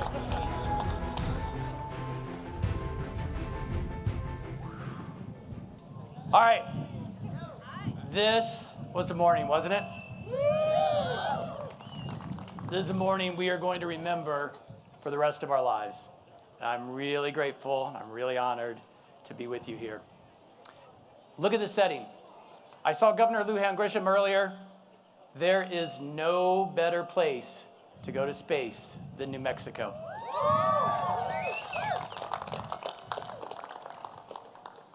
There it goes. I'm still kind of speechless from it all. How about you guys? It is there. Well, we did something incredible today. is years in the making, almost a couple decades in the making. It couldn't have been done without the hundreds of people, over 1,000 before we got through with everything getting done here. And just a congratulations to the team. For all of you who are watching online, you'll see a few of us on stage, but this was made up by thousands, and we're incredibly thankful to this team. So great job, everybody.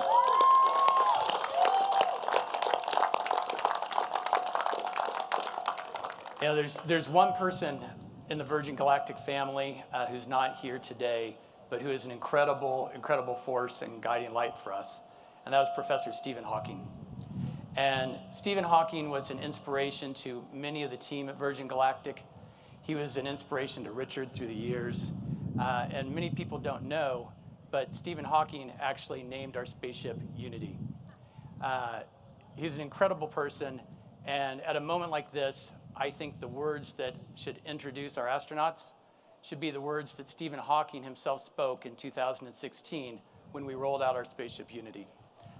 So with that, if we could please hear from the amazing Stephen Hawking.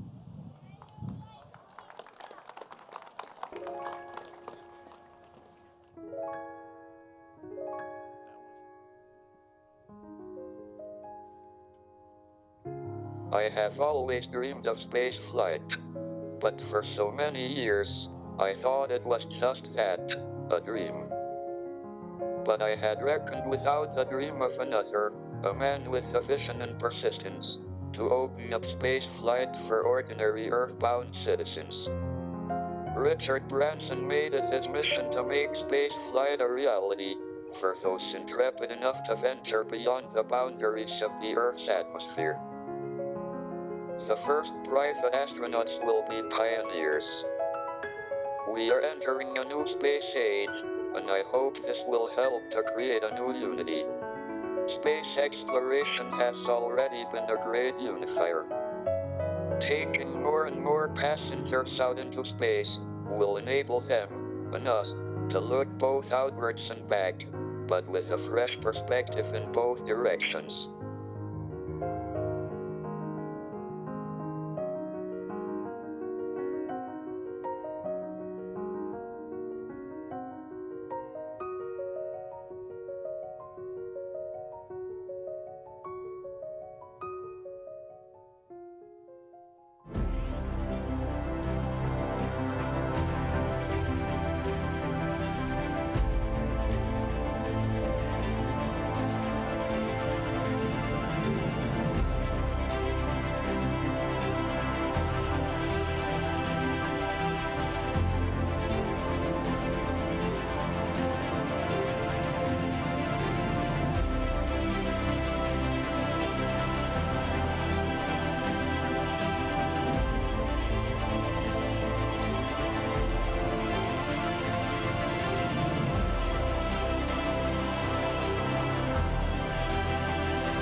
Are you going to be on our wings?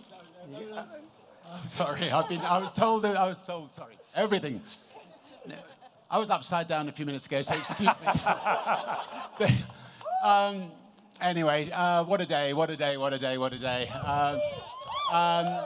And I'm not sure whether Stephen Hawkins' words have played, but it was such an honor knowing him and such an honor having him as an astronaut. He decided to go up there before us, but it's lovely to still have his words with us. Incredible honor to have Chris Hadfield with us. You will all remember his beautiful playing of a guitar from space. Give him a round of applause. Thank you. Congratulations. I think, like most kids, I have dreamt of this moment since I was a kid, but honestly, nothing could prepare you for the view of Earth from space. I mean, the whole thing was just magical, and suddenly you're looking down and you're seeing 3 people looking up at you. And hang on a minute, what are you doing down there? We have this incredible Earth. Anyway, I'm just taking it all in. It's just unreal. I was so honored to test the customer experience. So initially, I thought testing the customer experience was a little bit of an excuse to get me on. It wasn't. It's so great to just get out there, test the customer experience. You get lists and lists of little things, and it's the little details that matter. So we are going to now have no details to sort out with this space line. This remarkable crew of mission specialists, and now, any second now, and now astronauts. They are a complete delight to have flown with, yeah, it was just, we've had such a great time. An enormous thank you, obviously, to our incredible spaceship pilots. And to our mothership pilots. I think they must, I don't know where they are. If they're here, they should come and join us on stage. Anyway, just to say, and obviously, sorry, Beth, Colin, and Sarisha, if you didn't know who they were. Anyway, thanks to all of you for being here at Spaceport America. It's hot, I'm sorry, but thank you for standing out here. The Spaceport is the most stunning building. When you come in the morning and see this thing emerging from the desert, I think it could be one of the 10 wonders of the world. So awesome to arrive on a bicycle and across this beautiful New Mexico countryside. And thank you to New Mexico for hosting us, for building this, for everything. Khalid, thank you for performing. We loved. Hello. And where's his lovely wife? Come on.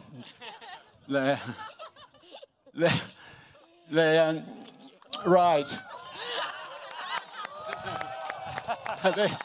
He's had quite a month. Stand by him. Yeah, this beautiful new baby will be born this month, and this beautiful baby was born a couple of years ago. And thank you for letting him come with us.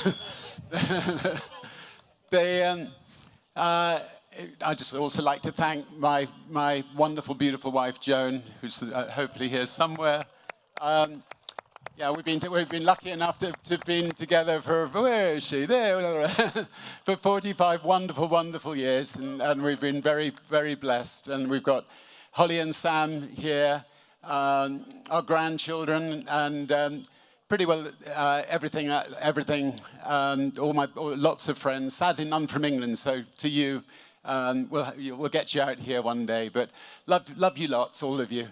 And just finally, I know I said it from the spaceship, but I just want to say thank you to every single person who has believed in Virgin Galactic, the team who have worked so hard to make this dream come true. Love you all. It's 17 years of painstaking work, and the occasional horrible down, but by and large, ups with it, and today was definitely the biggest up. So thank you, all of you. Love you all.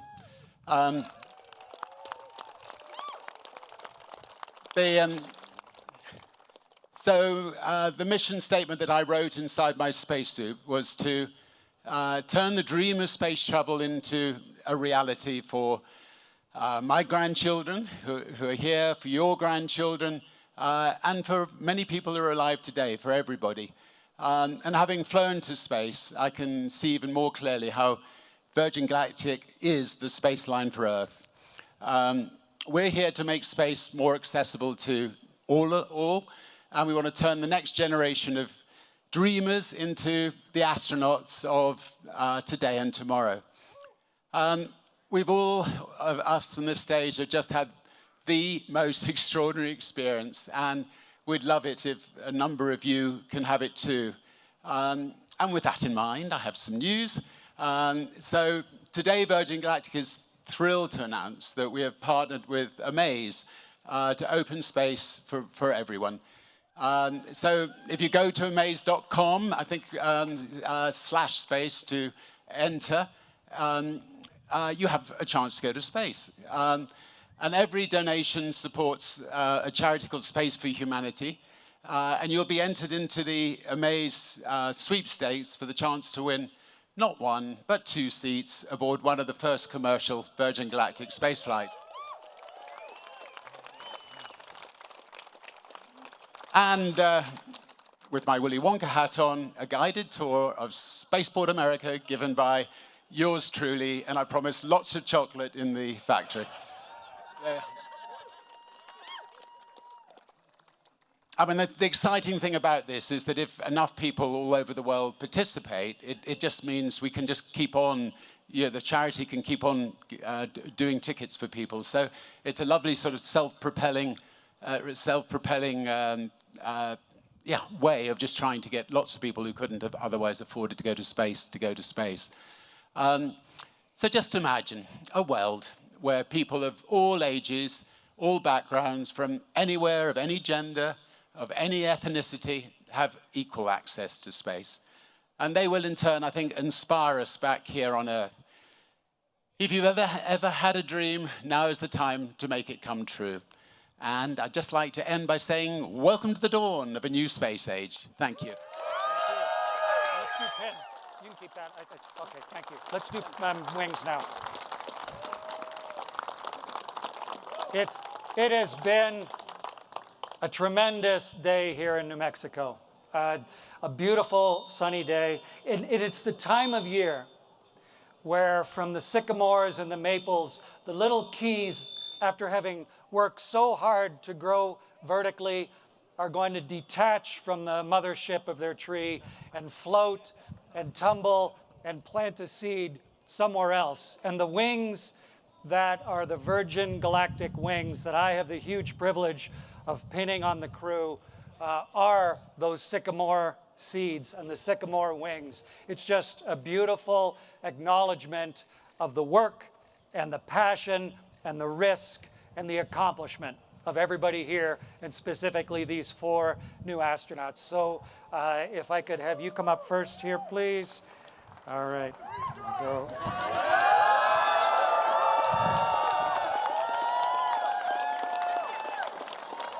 Everybody, Sharisa Bandla, astronaut!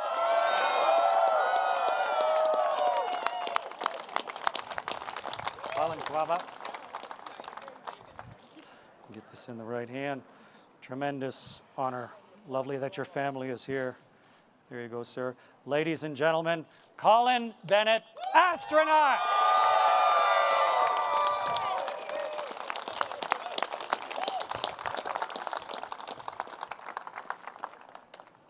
Ready? Yeah. Just reach across. There we go. Get the magnet secure. All right. And as part of the historic Unity 22 flight, ladies and gentlemen, it is Beth Moses, astronaut.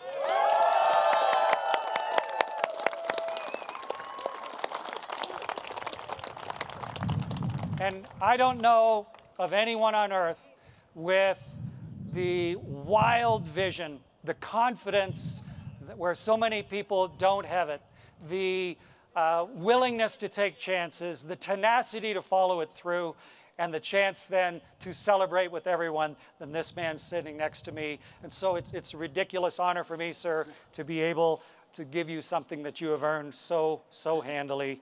Thank you. Thank you. Nice chest, Richard. That's good.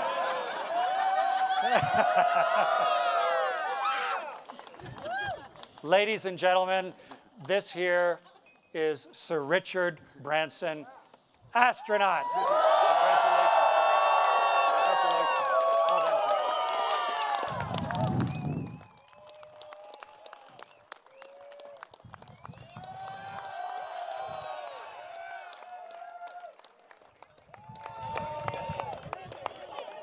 Congratulations. Congratulations, guys. No, thanks. Chris. Well done. Thanks for coming out. That Well was done. wonderful. The ship okay? Oh, yeah. It was an interesting time. Really? Oh, yeah, she's ready to go again. There you go, guys. Oh, I'll get out of the way.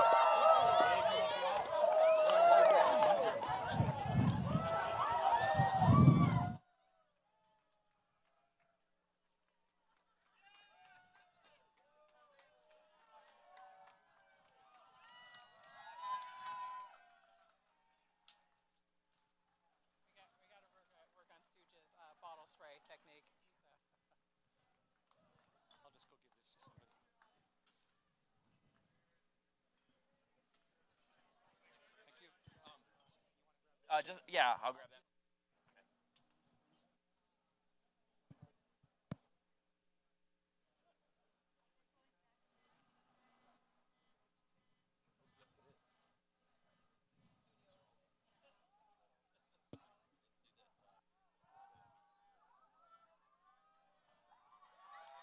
Thank you so much.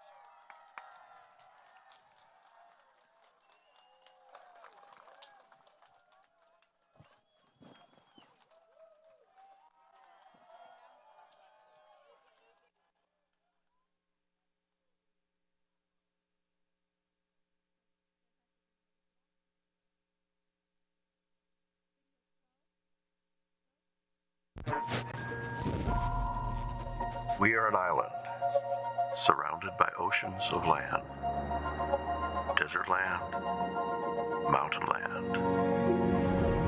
Each time I fly home, I contemplate the endless space. Here, you sense the hand of time, the relentless creativity of nature, and of man. New Mexico, true. Well, folks, that does it. Richard Branson has left the planet and experienced space travel thanks to the magic of science.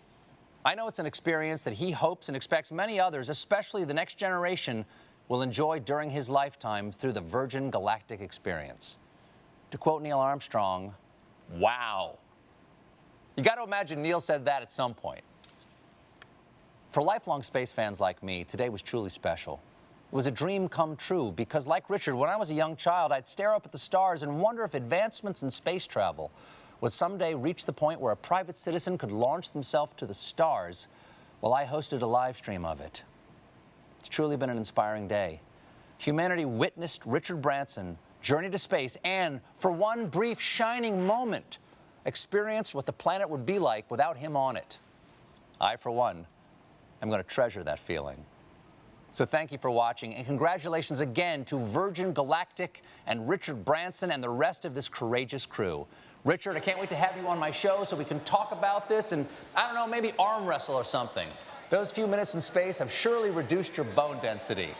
So long, everybody. See you in the stars.